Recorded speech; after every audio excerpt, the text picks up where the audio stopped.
Introducción. La muerte de Kennedy. Porque él murió, entonces, allí y así. Los cielos callan. W. E. Auden.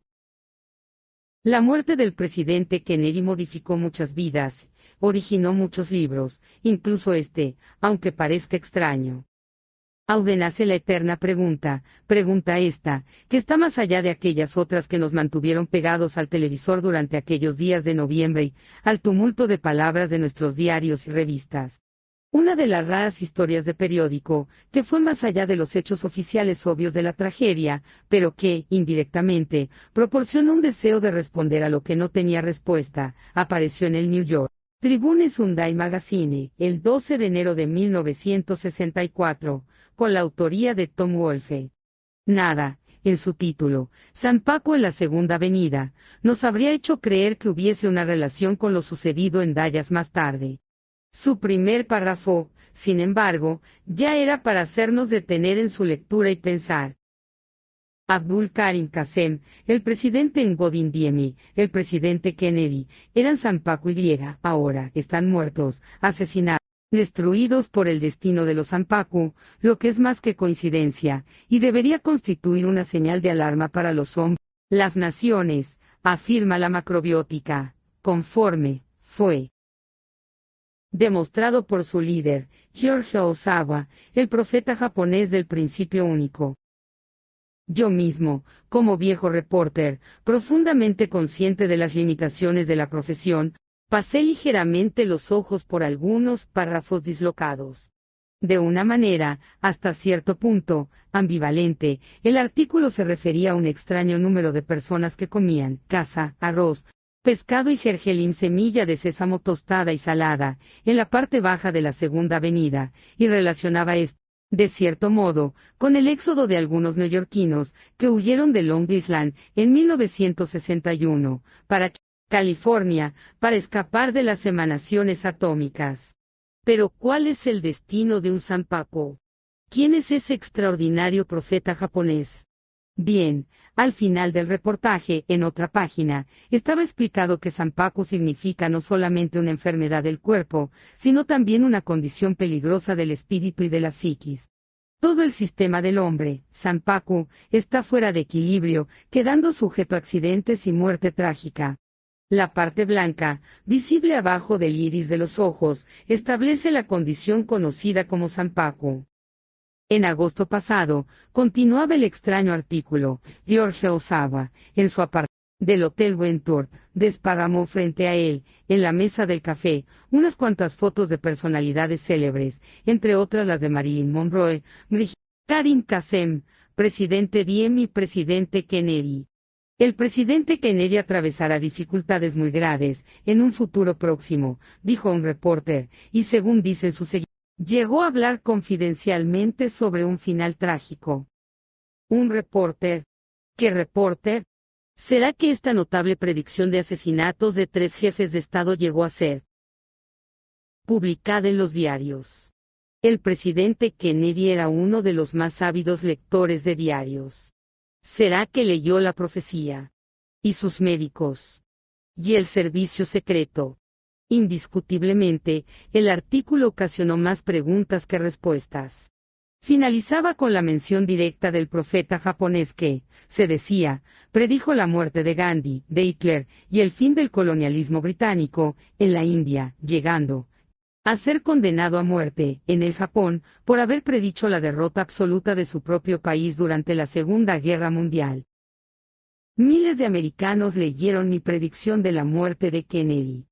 Nadie, sin embargo, me buscó para saber cómo evitar su destino. Mis razones al profetizar el fin trágico de naciones, sociedades e individuos, fueron siempre vislumbrando una alerta para que notificasen el rumbo de sus destinos, pero raramente me preguntaron cuáles fueron los medios por los que me fue posible llegar a tales conclusiones. ¿Cuál es el motivo de este bajo nivel de comprensión? En Oriente, cualquiera sabe el significado de Sanpaku, desde época inmemorial. Solamente él. ¿Por qué?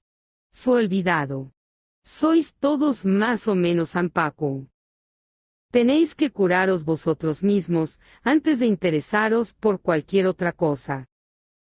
Tomé mis lentes, fui hacia el espejo del baño y me miré cuidadosamente. El profeta japonés, que acertó con Gandhi, Hitler, el Japón, Kasem, Diem y Kennedy, debía, con certeza, también estar en lo cierto conmigo. Mis ojos parecían dos huevos fritos. Sanpaku, sin duda. Muy Sanpaku. Arranqué la página del Herald Tribune y la guardé en el bolsillo. Durante días, al encontrar amigos o extraños, no podía desclavar mis ojos de los de ellos. Examinaba todas las fotos de los diarios. Una mayoría alarmante era Sanpaku. Comencé a pensar, entonces si los demás lectores del Herald Tribune estarían escrutando el blanco de mis ojos. Empecé a usar lentes oscuros. Cierta noche, estuve conversando con Carmen de la Vallade, una de las mayores bailarinas de América. Los bailarines, así como los atletas, están preocupados siempre por su físico. Sus cuerpos están bajo constante desgaste y necesitan continuos cuidados. Siempre están modificando su alimentación, buscando establecimientos especializados en la venta de buenos, saludables alimentos, tratando de descubrir filtros mágicos para recomponer sus espaldas cansadas y sus músculos doloridos, con masajes y toda especie de terapéutica. Carmen mencionó el reportaje del Herald Tribune. Los inquietos ya estaban hablando sobre él. Miré sus espléndidos ojos negros. Pero no, usted no es Sanpaku, le dije. Puede ser que no, querido, respondió riéndose. Pero en el estado en que me encuentro estoy dispuesta a probar cualquier cosa. La bailarina Carmen, cierta vez, resbaló en una escalera de metal, en los bastidores de un teatro de Broadway y cayó sobre la espina dorsal. Su espalda nunca más fue la misma. Ya había intentado todo. Ella ya se había anticipado a mí, telefoneando a la Fundación Osawa, en la Segunda Avenida, fijando hora para comenzar un curso de cocina macrobiótica en la tarde del domingo siguiente. Prometió darme informaciones. Esta idea de tomar clases de cocina me pareció un tanto ridícula. Me acordé de aquellos días, en que preveía mi paternidad y, también se me ocurrió la idea de cambiar pañales y lidiar con el bebé. Me parecía estar en algo semejante. Carmen cumplió su promesa. Domingo de noche, después de su clase, telefoneó convidándome para tomar el té. Ella había vuelto de la Segunda Avenida con una bolsa llena de productos macrobióticos, arroz oscuro, sin pulimento, sal marina, salsa de soja, algas japonesas y 2 especies de té. Todo el departamento emanaba un extraño y exótico aroma. Las ventanas estaban abiertas a la brisa de enero y el marido de Carmen, Geoffrey Holder, abanicaba intentando ventilar el ambiente.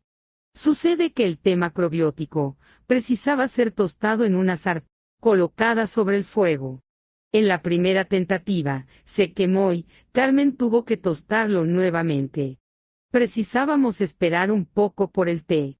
Mientras tanto, Geoffrey, que ya sobrevivió al entusiasmo de Carmen por varios regímenes anteriores y contaba con que ella abandonase, se le ocurrió decir que no estaba haciendo ninguno.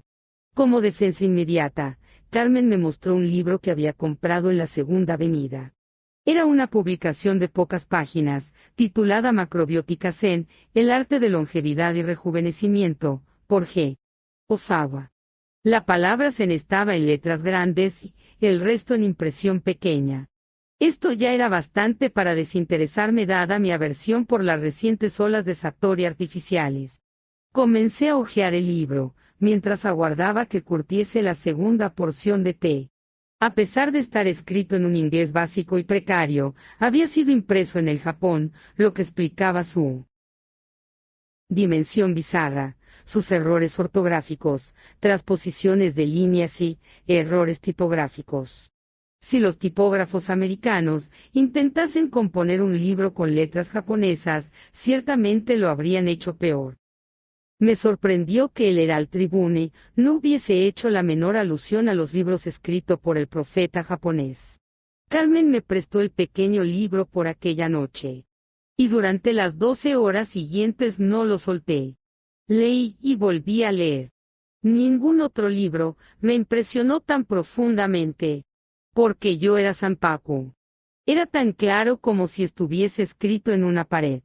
Basta el contacto de una noche, con las ideas simples y extremadamente subversivas de este hombre, llamado Sakurazawa Nyoiti, o Hyor Osawa, y nada más permanece siendo lo mismo que antes. Trate de curarse a sí mismo, antes de hacer cualquier otra cosa, era lo que él decía. Al día siguiente, me puse los lentes oscuros y busqué el número 317 de la Segunda Avenida. La Fundación Owasa ocupa el primer piso de un viejo predio al lado de un conjunto de modernos hospitales. El restaurante está en la parte frontal y la cocina al fondo. Era casi la hora de cenar y las 4 mesas estaban vacías. Había estantes en uno de los ángulos, en los cuales estaban expuestos extraños productos comestibles. En el otro ángulo había estantes con libros. En un cuadro estaban fijadas reproducciones fotostáticas de un reportaje del Herald Tribune. No el reportaje sobre el Sampaku, que me llevara allí, sino otro, del mismo Tom Wolfe, fechado el 18 de agosto de 1963. Fue publicado 3 meses antes de lo de Dallas, y su título era brusco y chocante. Kennedy y Bardot. Ambos muy Sampaku. El texto consistía en una larga entrevista con George Osawa, en el Wentworth Hotel, donde aquel abrió su archivo de recortes de periódicos, lleno de rostros, fotografías del presidente Albert Schweitzer, Willy Brandt, Franz Josef Strauss, del fallecido Davey Moore, Natalia Bárbara Poers, esposa del piloto de U-2, Brigitte Bardot, Francois Sagan, de modelos y toda especie de gente. Hace algunos años, vi muchas fotografías y films de Nixon y Kennedy, dijo el Sr. Oasa. Kennedy, aún de joven, era ya Sampaku y por causa de esto, predije, que tendría brevemente muchas dificultades. Hace ya 3 años que declaré esto. A esta altura él frunció las cejas, como si dijera. Ve. Sampaku, literalmente, es un ojo con 3 lados blancos. Los ojos de una persona Sampaku muestran la parte blanca abajo del iris, como el presidente, dijo Osawa. Y mostró con el lápiz la gran extensión blanca bajo el iris de la órbita del presidente. Pero lo más significativo de este reportaje estaba en las cosas faltantes. No se hacía mención a los libros de Osawa, ni, específicamente, al presidente Engeodin Diem o Abdul Karim Qasem. Los 2 primeros de los 3 asesinatos fatales fueron considerados como si pudiesen ocurrido a cualquier ciudadano. La sutileza de la predicción original de Osawa, en cierta forma, fue atenuada. Desapercibidamente. Si Winchell o Drew Pearson hubiese publicado esta profecía con su autoría, ella habría sido repetida como una especie de eco. Ciertos astrólogos que predijeron acontecimientos menos importantes en lenguaje mucho menos explícito, fueron elevados y valorizados en grado sumo. En realidad, conforme supe más tarde por personas que asistieron a aquella conferencia de Osawa, en agosto, su predicción había sido más notable todavía. La calificación de Sampaku del presidente Kennedy fue mencionada ligándola con la de otros jefes de Estado tales como Diem y Qasem, cuyos asesinatos debían preceder al de él. El otro único presidente de los Estados Unidos, elegido para la galería de Sampaku, fue Abraham Lincoln. Un ejemplar característico de la Galería de Sampaku de Osawa es, también, el archiduque Ferdinando de Austria, que fue asesinado en Sarajevo, así como uno de sus socias, vestido y uniformado como él para asemejarse en los mínimos detalles excepto uno. El archiduque era Sampaku. El socias no lo era. Todo esto era lúgubre, fascinante, pero inexplicable. ¿Cómo se podría relacionar la pérdida del equilibrio físico y espiritual del difunto presidente, o de Diem o Qasem, con los acontecimientos que supe, entonces, hayan ocurrido en Dallas e Irak? Las heridas sufridas durante la guerra, por el presidente Kennedy, y sus consiguientes sufrimientos, habían sido ampliamente divulgados. No constituía secreto alguno que sufría de ellos, irregularmente, y que estaba bajo constante tratamiento y medicamentación. Pero, ¿cómo conciliar el hecho de ser el Zanpaku, sujeto a accidentes y tragedias, con los hechos entonces conocidos sobre los horribles acontecimientos de Dallas? Júrese a sí mismo, antes de hacer cualquier otra cosa, había dicho el profeta. Quedé con una copia de la reproducción del Herald Tribune y, protegido por mis lentes oscuros, hice mi pedido de productos macrobióticos, lo más acertadamente posible, evitando la mirada simpática de una bondadosa y sana mujer de cabellos grises, que cuidaba de la casa. Compré un ejemplar más del libro para un amigo enfermo, sintiéndome como un adolescente que hacía su primera compra en la farmacia vecina. Volví a casa, puse el arroz en el fuego y empecé a cocinarlo guiándome por el libro. Torré un poco de té, con las ventanas abiertas. Si alguien estaba necesitando del drástico régimen de 10 días, solamente de arroz oscuro y nada más, ese alguien era yo. Mi primera sorpresa fue la de constatar de que el arroz era comestible. Después, al masticar 50 veces, conforme se recomienda, comenzó a gustarme. Pensé que sería un suplicio abandonar el café, azúcar, refrigerantes, frutas, jugos, dulces, carne, papa, tomates y otras cosas, pero había resuelto hacer un intento. Supuse que sería imposible limitar los líquidos a casi nada. Yo era un irrefrenable tomador de café, té, refrigerantes, un viciado por los líquidos, con excepción hecha del alcohol. Pero el régimen de Osawa ofrece una compensación. No decía nada acerca de abandonar el cigarrillo, no obstante hablar de cáncer. Por otro lado, la notificación oficial del gobierno americano, uniendo el cáncer de pulmón y la enfermedad del corazón, con los cigarrillos, recién había sido hecha pública, haciendo poca o ninguna mención a la comida y bebida. Así, mientras muchos de mis amigos estarían intentando abandonar el hábito del cigarrillo, yo estaría abandonar el hábito de restaurantes. El librito de Osawa da una respuesta a otro enigma existencial. Supongamos que se deseara pedir la dimisión a la civilización americana. ¿Hacia dónde dirigir el pedido? Al Departamento de Rentas Internas. Al New York Times. ¿Hacia dónde? El discípulo macrobiótico mandaría su pedido de dimisión al supermercado de la esquina, o a cualquier restaurante neoyorquino como Ser Chofu o Nuts, Le Pavillon 21. Tal como tantos otros graciosos y olvidados dichos populares, la vieja frase, debe haber sido alguna cosa que comí, repentinamente me pareció más oportuna y profunda que cualquiera de los últimos boletines de ama. Como tantos otros que ya pasaron de los 40, yo no estaba propiamente enfermo, con todo estaba lejos de ser sano. Trabajando 10 años en un diario de Nueva York, había visto amigos y colegas de mi edad, y hasta más jóvenes, morir como moscas. En Nueva York, nunca fui al entierro de alguien con más de 50 años, mientras que en el interior de Michigan, donde nací, raramente fui al de alguien con menos de 80 años. Mis 4 abuelos llegaron más allá de esta edad. Mis padres ya están con 70 años y disfrutan de buena salud.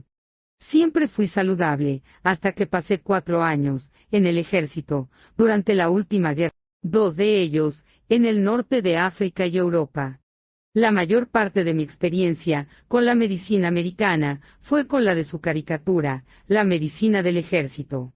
Casi muero de neumonía en Inglaterra, contraje la malaria en el norte de África y, después de dar baja, me enfermé de hepatitis infecciosa y toda variedad de fiebres.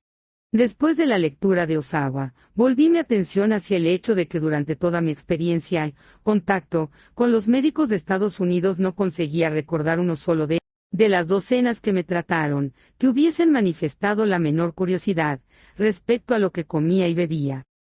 Lógicamente, en el ejército esto sería absurdo. El régimen dietético era determinado por los más altos comandos, y nuestras madres podían estar tranquilas, pues éramos las tropas mejor alimentadas de toda la historia. Pero todos mis instintos estaban contra la alimentación del ejército. Después de un año de servicio empecé a sufrir de hemorroides sangrientas, lo que me horrorizó. Siempre pensé que tan desagradable enfermedad se manifestaba en personas más viejas, y no los que, como yo, tenían 20 y tantos años. Tras esto existía un trauma de infancia. Cuando era bien pequeño, mi madre fue hacia la clínica, mayo después de haberle sido diagnosticado cáncer. Después de 2 operaciones, una colostomía, volvió para casa semiparalítica. Recelando lo peor, me sometí 2 veces a una cirugía rectal. Mi enfermedad no era cáncer, pero las 2 intervenciones nada hicieron sino aliviar las hemorroides durante unas breves semanas. Experimenté todo lo que era anunciado en los trenes subterráneos y en la televisión, pero nada mejoró. Mi última enfermedad fue todavía más seria. Yo siempre sufría de dolor de cabeza. Raro era el día en que yo no tomara 2 o más aspirinas. Un día, la aspirina no hizo más efecto. Los dolores de cabeza continuaron por 10 días, al punto de no poder más dormir, trabajar, comer o moverme. Un sábado, completamente aniquilado, ingresé en el hospital de veteranos, en Manhattan, como un caso de urgencia. No aguantaba más el dolor. Me sometieron al más completo examen, con una preparación que nunca había visto antes. Después que los aparatos hablaron, un médico joven los tradujo para mí. Yo era un espécimen perfecto y normal en cualquier aspecto. En algunos puntos estaba en un notable estado de conservación. ¿Pero qué debo hacer contra el dolor de cabeza? Tartamudeé incrédulo. Si no desaparece, sugirió el médico, deberá volver dentro de una semana. Simplemente yo había sido preparado para lo peor, y nada más había que hacer. No podía aguantar 24 horas más.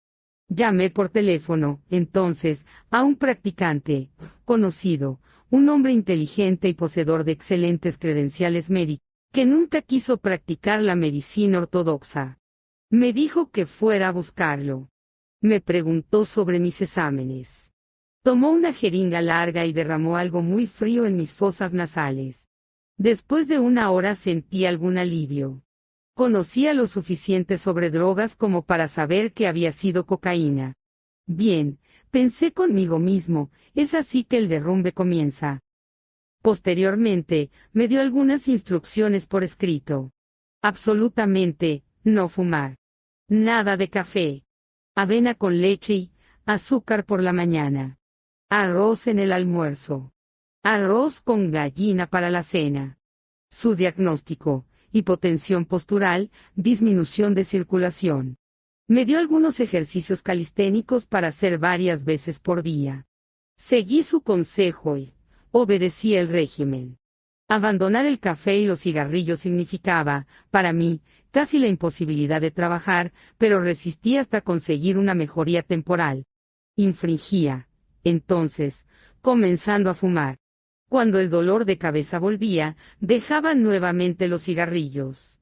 Esta dieta de arroz blanco probablemente me ayudó a aceptar la simple tesis de Osawa de que la dieta es todo. El único denominador común en ambos regímenes, no ortodoxos, era el arroz. Pero hasta haber leído Osawa, pensaba que arroz era arroz. Yo serví en el Pacífico, y nunca había visto arroz con cáscara. No tenía la menor noción de lo que era arroz oscuro integral.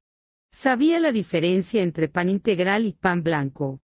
Pero nunca supe que existiera cualquier otra especie de arroz, excepto las infinitas variedades de los restaurantes chinos y el arroz silvestre de Minnesota, que de ninguna manera es arroz. Quedé con el arroz oscuro integral durante 48 horas, hasta que pasó algo para lo que el libro no me había preparado. Trabajando, de mañana, fui sacudido por náuseas y fuerte dolor de cabeza, peor que el que un día me llevará, el más fuerte de toda mi vida.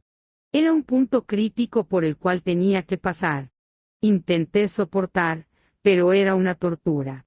Esto podría ser el final del autodiagnóstico y autotratamiento. Descubrí, más tarde, que algunos neófitos, llegando a este punto, recelosos y desprevenidos, echan la culpa al arroz volviendo a las carnes y helados.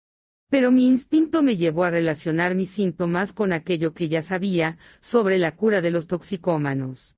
Al final de cuentas, la heroína no pasa de ser un producto químico. Yo estaba abandonando toda especie de esos productos: aspirina, cafeína, mono, sodio glutaminado, y todas aquellas otras cosas multisilábicas que el gobierno obliga a los fabricantes a usar y poner en los rótulos, bien impresos de esos productos, enlatados expuestos en los supermercados. Supe, mucho más tarde, que cuanto mayor es la reacción del tercer día más enfermo, se está cuando se comienza el régimen. Esto solamente podría significar, por lo tanto, que yo estaba no tan solo enfermo, sino muy enfermo. Pasé un día horrible, pero dormí bien aquella noche y, la mañana siguiente, fue una revelación. Me sentí maravillosamente bien y, el arroz oscuro nunca me pareció más sabroso. Arribando al quinto día, fue que empecé a notar una mudanza drástica. No fue física y sí emocional. Al salir de una penosa conferencia comercial, quedé paralizado por la forma en que me conduje, por primera vez como nunca antes consiguiera hacerlo. Generalmente acostumbramos a salir de tales reuniones, mascullando sobre lo que hicimos. Cubiertos de transpiración nerviosa, deseando poder interpretar toda la escena nuevamente. En esta oportunidad, fue completamente diferente. Estuve calmo, frío, receptivo, preciso y locuaz. Solucioné cosas pendientes hacía 2 años. Todo terminó antes de haberme dado cuenta de lo que había sucedido. No había otra manera de explicarlo. 5 días de arroz oscuro eran la causa de tan grande diferencia y beneficio. Los días siguientes trajeron una sucesión de maravillas. Las hemorragias rectales cesaron. Las encías pálidas piorrea se curaron. La contextura de la piel y su tacto completamente diferente al lavarlas. Me levantaba 3 o 4 horas más temprano, con energía y vivacidad, satisfecho por pasar con 4 o 6 horas de sueño en vez de 8. Mis camisas se volvieron demasiado grandes. Cierta mañana, al afeitarme, me asusté al notar que las líneas de mi rostro estaban perfectamente definidas. Durante años, habían estado cubiertas de carne e hinchazón. Mis pantalones quedaban muy holgados en la cintura, pero esto ya había sucedido antes. Pero el más increíble descubrimiento fue que los zapatos me estaban provocando ampollas, aunque los pies nadaban en ellos. Me pesé después de 2 semanas, constatando haber bajado de peso, de 193 a 173 libras. Como medía 6 pies, con 33 pulgadas de pecho, nunca me consideré gordo. Ya había adelgazado antes, pero nunca en forma tan imperceptible ni tan uniforme. Comenzó entonces el lado cómico. Visité a mi familia, después de algunos meses, sin verlos, y mi apariencia empezó a ser el asunto principal. Concerté una entrevista comercial a la hora del almuerzo, tuvimos almuerzo, y nunca llegamos a hablar de negocios. Mi transformación física desviaba todo hacia interminables conversaciones sobre la macrobiótica. En Nueva York, en los restaurantes, del más grande al más simple, casi nada había en el menú que yo pudiese comer. Por lo tanto, comía poco o nada. Esto nunca podía ser explicado sino después de 1 hora de informaciones. Empecé a sentirme como una especie de maniquí de Osawa. Pero todo eso sin exteriorizaciones. Las verdaderas mudanzas fueron totales. Repentinamente, tomaba conciencia de lo que podía ser la salud. Sentía una vitalidad, un inmediatismo, una calma, una claridad que eran nuevos para mí. En una situación profesional imprevista, encontré en 10 días una solución que llevaría, normalmente, 20. Tenía capacidad para trabajar 12 horas, dormir un par de horas y trabajar más. En energía física y duración de trabajos, descubrí que podía superar a los que tenían la mitad de mi edad, sintiendo satisfacción con cansancio. Era la época de los resfríos, infecciones de garganta y cosas parecidas, a todo parecía yo estar inmunizado. Hasta mis cabellos que estaban cayendo y volviéndose grises en los temporales, repentinamente dejaron de caer y empezaron a oscurecer. Cuando volví a la Fundación Osawa, en la Segunda Avenida, la misma señora Canosa, que cuidaba de la casa, al separar mis compras empezó a mirar, exclamó, «Ahora me acuerdo de usted». No lo había reconocido. Me quité los lentes oscuros, me senté para tomar un té y comenzamos a conversar. Después de morarme cuidadosamente me preguntó si no podía escribir mi caso para los archivos de la fundación. Me sentí como si hubiera sido aprobado para la admisión en la Universidad de Harvard. Aquella señora era Irma Paule, coordinadora de la Fundación Osaba de Nueva York. Cuando ella me contó su historia, la mía me pareció un milagro insignificante. Puedo, ahora, comprender su energía, la paciencia con que desempeñaba sus tareas.